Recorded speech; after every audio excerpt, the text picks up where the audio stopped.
I never expected a routine trip to the grocery store to rip my entire reality apart. One second I was reaching for baby supplies, and the next, a heavy gold ring was scraping against my skin as a hand violently snatched the container away. The furious voice that boomed through the quiet aisle belonged to my grandmother, a woman who controlled millions but had not spoken to me in years. As the cashier stared in complete silence, my grandmother demanded to know why I was trying to publicly embarrass our family. She shouted about a massive monthly allowance, asking if $200,000 every single month was not enough to keep me happy. My blood ran completely cold as I stood there in my active duty military uniform, clutching a crying infant against my chest while trying to process her bizarre accusation. I looked at the older woman, my hands shaking uncontrollably as I tried to defend myself. I whispered that I had been surviving entirely on my meager army paycheck and had never seen a single cent of family money. The absolute fury on her face suddenly melted into an expression of sheer confusion, followed quickly by a wave of pale, unmistakable horror as she looked at my worn combat boots. For the last 2 years, I believed my wealthy parents had completely erased me from their lives. When I turned 26, I walked away from the expectation of marrying into high society and managing the family empire, choosing instead to enlist as a specialist. My mother and father were absolutely livid, claiming I was destroying our reputation before cutting off all communication and leaving me entirely on my own. Adjusting to the grueling reality of military life was incredibly difficult, especially after my daughter Cora was born. Balancing rent, rising utilities, and basic necessities on a lower enlisted salary meant my bank account was constantly draining down to nothing. When the cost of infant formula skyrocketed, I swallowed my pride and applied for government assistance benefits because keeping my beautiful baby fed was my only priority. My grandmother did not care about the curious onlookers whispering in the commissary aisles. She grabbed my arm with a trembling grip and pulled me toward the parking lot where her private driver was waiting. Minutes later, we were tucked away in a quiet corner booth of a small diner just outside the gates, the tense atmosphere between us growing heavier by the second. Sitting across from me, the elderly matriarch demanded the absolute truth about my financial struggles. I admitted that my military pay barely covered our small apartment, forcing me to rely on nutrition assistance vouchers just to survive. Hearing this, she let out a ragged breath and explained that she would never allow her own granddaughter to live in poverty, regardless of my career choices. She pulled out a secure digital device and turned the screen around so I could see the official records.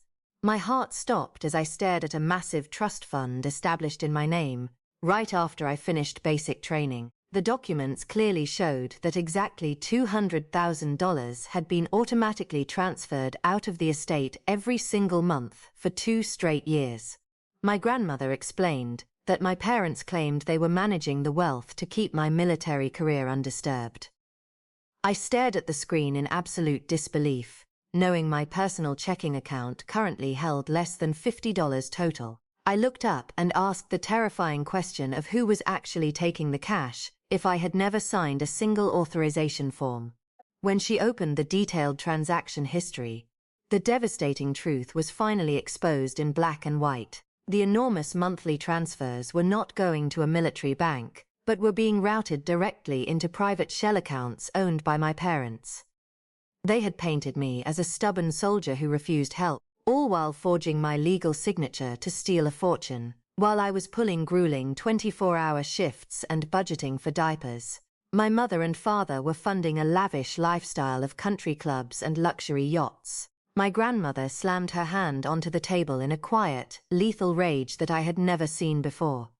She immediately dialed her chief corporate attorney, ordering a complete forensic audit of the accounts within 10 minutes. She instructed the legal team to freeze every single asset tied to my parents' names, cutting off their credit lines and revoking their access to the family properties. She hung up the phone and promised me that they would soon learn the consequences of stealing from their own blood.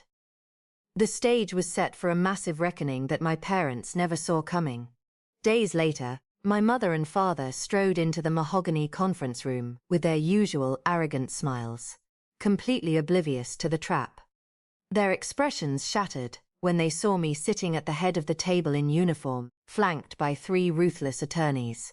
They immediately complained about their declined credit cards, demanding to know why this meeting was taking place. The lead attorney turned his laptop around to display the overwhelming evidence of systemic wire fraud and grand larceny. He presented the digital routing trails alongside a forensic handwriting analysis that proved they had forged my name on the documents. My father turned a sickly shade of grey, while my mother clutched her expensive handbag as their world collapsed.